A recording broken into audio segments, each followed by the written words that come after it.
एक शायर ने बड़ी अच्छी बात कही इश्क के बारे में, लेकिन यहाँ अप्लाई होती है। उसने कहा, वो नहीं मेरा सही, उससे मोहब्बत है तो है। भाई किसी से मोहब्बत है, नहीं हो पाया मेरा, कोई बात नहीं।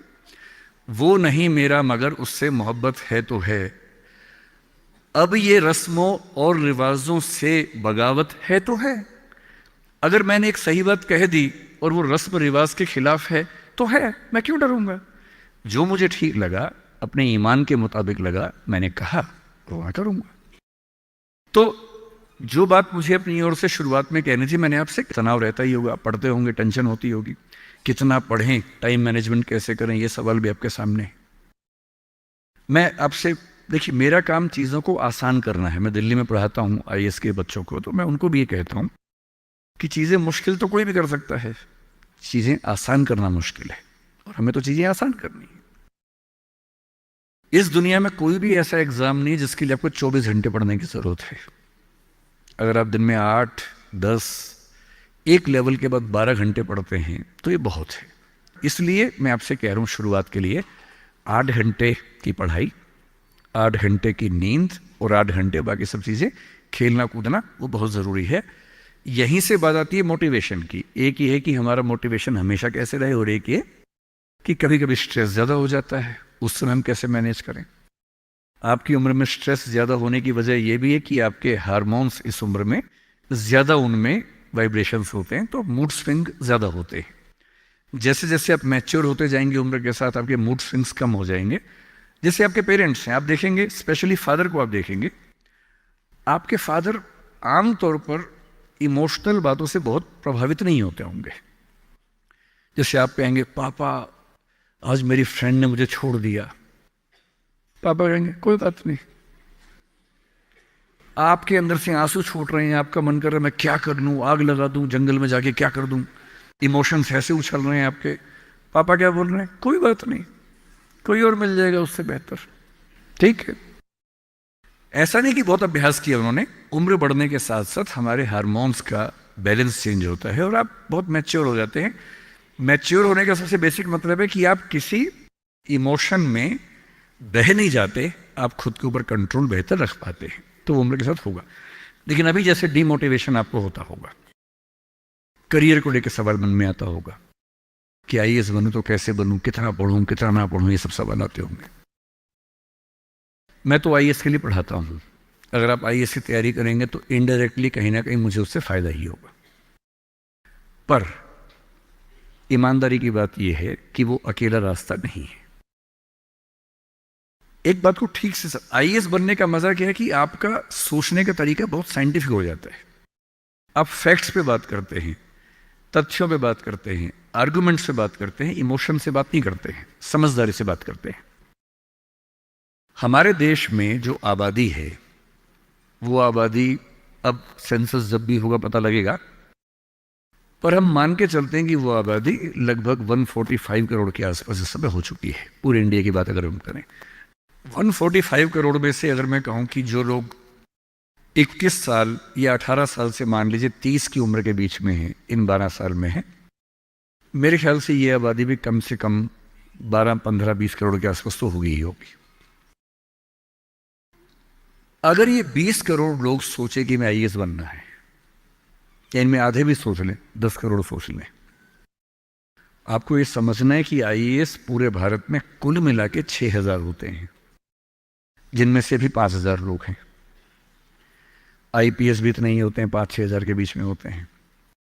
अगर 10 करोड़ लोग सपना देखेंगे उन नौकरियों का, अगर मैं सारी सिविल सर्विसेज मिला लूं, सेंटर की, स्टेट की, सब मिला लूं, तो सेंटर की कुल 20 सर्विसेज मान लीजिए, सबका कार्डर अगर हम 5000 भी एवरेज रखें तो 1 लाख लोग होंगे। आपके स्टेट का मान लें, स्टेट में मान लेता हूं कि 2-3 हजार लोग होंगे जो सरकारी नौकरी में ठीक पद पे होंगे, उससे ज़्यादा का तो कार्डर नहीं होना चाहिए, क्योंकि स्टेट बहुत छोटा आपका है, आबादी बहुत कम है। तो जो नौकरियां कुल मिला के 10-12 हजार हैं, अगर देश का हर युवा सोचे कि मुझे उसी में आना है, तो इसका मतलब है कि हम एक ऐसे रास्ते पे जा रहे हैं जिसमें डिप्रेशन होने की संभावना बहुत ज़्यादा है, एंग्जाइटी होने की संभावना बहुत ज़्यादा है, बहुत लोगों को हारना भी पड़ेगा, बहुत लोगों को हासिल नहीं हो पाएगा वो सब। तो मैं जो आपसे कहना चाह रहा हूं, सरकारी नौकरी ठीक है, कोशिश करने में बुराई नहीं है, सरकारी नौकरी में कुछ चीजें अच्छी होती हैं, पर अपने मन से ये बात निकाल दीजिए कि मुझे केवल और केवल सरकारी नौकरी में ही जाना है।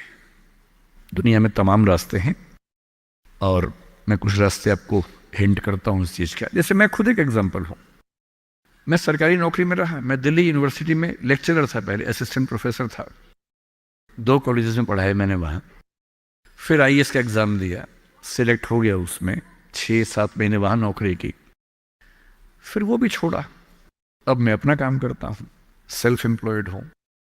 और मैं ईमानदारी से आपसे कह रहा हूं, आप जब भी कोई फैसला करेंगे अपने बारे में, कभी ना कभी आपको फील होगा, बेशक 1 सेकंड के लिए, कि आपने गलत किया। कोई भी फैसला हो, आप स्पाउस सिलेक्शन करेंगे अपने लिए, कितना भी सोच के कर लें, जीवन में कभी ना कभी लगेगा गलती हुई, अक्सर लगेगा ठीक किया, कभी कभी लगेगा गलत किया। और ऐसा नहीं कि आपने एक्स के बदले वाई किया होता तो नहीं लगता, तो भी लगता।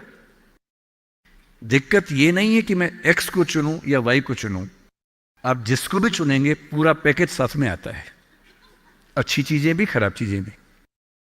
जो अच्छा आएगा उस पर आपका ध्यान नहीं जाएगा, क्योंकि वो तो फॉर ग्रांटेड है। जो मिल जाता है वो मिट्टी हो जाता है, कोई वैल्यू नहीं करता उसको। जो मिस हो जाता है वो चुभता है। और जो चीज दूसरे ऑप्शन में अच्छी थी, इसमें नहीं, आप बार बार वो देखते, अरे यार, अरे यार वो ठीक था, अरे यार वो ठीक था। जबकि वहां 12 प्रॉब्लम्स थी, यहां 2 प्रॉब्लम है। पर हमारी ह्यूमन कॉन्शियसनेस ऐसी है कि जो छूट गया उस पर नजर ज्यादा जाती है, जो मिल गया मिट्टी हो जाता है। एक बड़ा प्रसिद्ध शेर मैं कई बार कोट करता हूं, मतलब दुनिया जिसे कहते हैं जादू का खिलौना है, मिल गया वो मिट्टी है, नहीं मिला वो सोना है। जो नहीं मिलता है ना, वो बड़ा परेशान करता है। ये नौकरी के मामले में भी है। पर मैं ईमानदारी से कह रहा हूं कि मुझे आज तक जिस एक फैसले पर 1 सेकंड के लिए भी नहीं लगा कि मैंने गलत किया, वो नौकरी छोड़ने का फैसला है। मुझे आज तक नहीं लगा कि मैंने गलती की, क्योंकि मुझे लगता मैंने एकदम ठीक किया। मैंने अपने स्वधर्म, अपने नेचर के अनुसार सही किया। इस बच्चे ने बड़ा खूबसूरत सवाल पूछा कि आप आईएएस एलाइड की नौकरी छोड़ के टीचिंग में क्यों आ गए।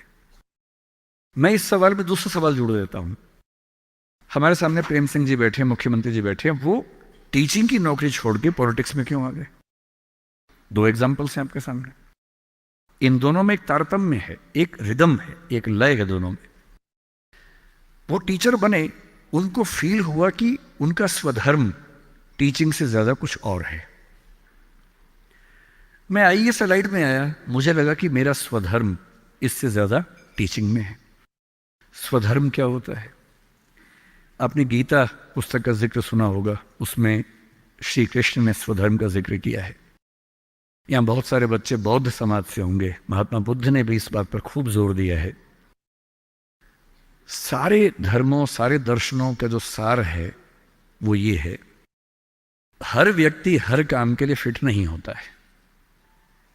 2 चीजों पे गौर करना है। पहला, मैं क्या अच्छा कर सकता हूं, मैं कैपेबल किस चीज के लिए हूं। दूसरा, मुझे क्या करने में मजा आता है। और जहां इन दोनों का इक्विलिब्रियम हो, जहां ये दोनों बातें मिल जाएं, वो आपका स्वधर्म है। यानी जैसे मैं सिंगर बनना चाहता था, पर मैं इतना गंदा गाता हूं कि मैं जब घर में गाता था, मेरे पेरेंट्स बोलते तो मैं भारतीय सेना में चले जाना चाहिए, बिना बंदूक के विदेशी की तरफ देख के गा देना, बस वैसे ही मर जाएंगे सारे के सारे। सही बात है भाई, ये भी ठीक बात है। तो मेरा मन था कि मैं सिंगर बनूं, पर गला कौवे जैसा भगवान ने दिया, कोयल जैसा नहीं दिया, तो मैं सिंगर नहीं बनूंगा। मेरे मन से क्या होता है, अच्छा लगने से क्या होता है भाई, सुने भी तो कोई मेरी बात को, मेरे गाने को सुने भी तो सही कोई। तो मेरा मन क्या करता है काफी नहीं है। 2 चीजें हैं, मैं क्या कर सकता हूं। मैं बचपन से स्कूल में डिबेटिंग करता था, मेरे पेरेंट्स ने मुझे बड़ा सपोर्ट किया, और बचपन से ही मेरे पेरेंट्स ने, टीचर्स ने कहा कि तुम कुछ ऐसा करना कि मंच पर रह सको, पॉलिटिक्स में जाओ, एमपी बनो। तब मेरा मन भी पॉलिटिक्स में आने का था, स्कूल लाइफ में बहुत ज्यादा मन था उस समय, बाद में नहीं रहा। तुम पॉलिटिक्स में जाओ, तुम वकील बनो, क्योंकि जब कोर्ट केस लड़ोगे तुम्हें बोलने की ताकत भगवान ने दी है, उसका इस्तेमाल करो। या टीचर बनो। टीचर की छवि हमारे समाज में बहुत अच्छी नहीं होती थी, हालांकि मेरे पेरेंट्स टीचर ही हैं दोनों, पर हमारे समाज में टीचर की छवि होती है। और हमारे देश का दुर्भाग्य है कि जो प्रोफेशन देश को गढ़ता है उसकी छवि बहुत अच्छी नहीं है। टीचर बनना बहुत लोगों का सपना नहीं है, मेरा तो है। और मेरा स्वधर्म, मैंने महसूस कर लिया कि मेरा स्वधर्म टीचिंग है। और स्वधर्म का मतलब वही दो बातें जो मैं कर सकता हूं और जो मैं करना चाहता भी हूं। आपके मुख्यमंत्री जी अच्छे टीचर रहे होंगे, पर उनको बार बार मन में आता होगा कि मैं जनता के बीच जाकर उनके साथ काम करके क्यों ना कुछ ऐसा करूं कि पॉलिसी मेकिंग में आऊं। उनका स्वधर्म उनको वहां खींच के ले गया, तो उन्होंने वो किया।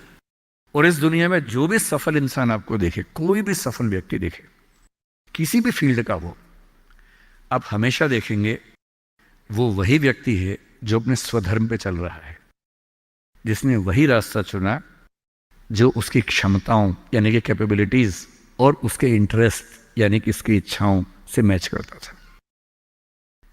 तो आप सबसे मैं कह रहा हूं कि आईएएस या पीसीएस या सरकारी नौकरी की अंधी दौड़ में मत दौड़िए। मैंने बहुत सरकारी नौकरी वालों को देखा है दुखी रहते हुए। सरकारी नौकरी में अच्छा वेतन है तब भी दुखी है, क्योंकि वो नहीं कर पा रहे जो दरअसल करना चाहते थे। सरकारी नौकरी में क्या होता है? सुरक्षा मिलती है, सेफ्टी होती है, सिक्योरिटी होती है, सम्मान मिलता है, समाज के लोग पूछते हैं आपको कि आप सरकारी नौकरी में हैं। गस्टेड ऑफिसर होंगे तो स्टैंप लगा के साइन करने की ताकत आ जाती है। आप